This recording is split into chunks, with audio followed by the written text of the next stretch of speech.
Beralih ke informasi selanjutnya, viralnya video sopir truk diduga aniaya oleh oknum polisi dan ASN membuat sesama rekan sopir truk berkumpul dan memberikan dukungan kepada korban.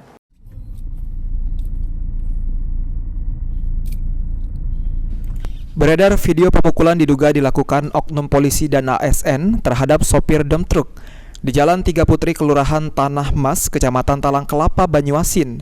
Kejadian pemukulan yang direkam warga dengan durasi 42 detik terlihat kedua oknum ini mengejar dan menghentikan mobil dump truk dan langsung membuka pintu truk.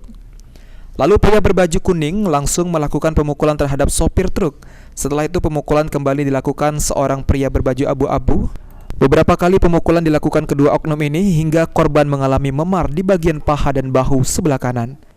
Menurut korban Rudi, awalnya dirinya baru selesai mengisi BBM dan hendak pulang ke rumahnya di Talang Bulu. Lantaran ada yang tidak beres dengan dump truk yang dikendarainya saat melintas di Jalan Tiga Putri sekitar 500 meter keluar ke Jalan Talang Bulu. Dump truk yang dikendarainya dikejar dua orang. Saat berhenti, kedua orang tersebut langsung melakukan pemukulan. Lagi yang nyari minyak, barangan mobil aku ini rusak, baut asnya itu patah kan. Jadi begitu beli alat, baliklah aku lewat Tiga Putri.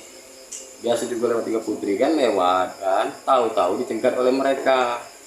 Begitu mereka datang langsung buka pintu. Yang sikok datang langsung ngocok. Yang sikok ini tadi yang namanya Pak Tijana itu tadi itu narik istilah bajunya, koyak-koyak baju itu. Ditarik-tarik minta ini, dijulak-julak ini cak ini.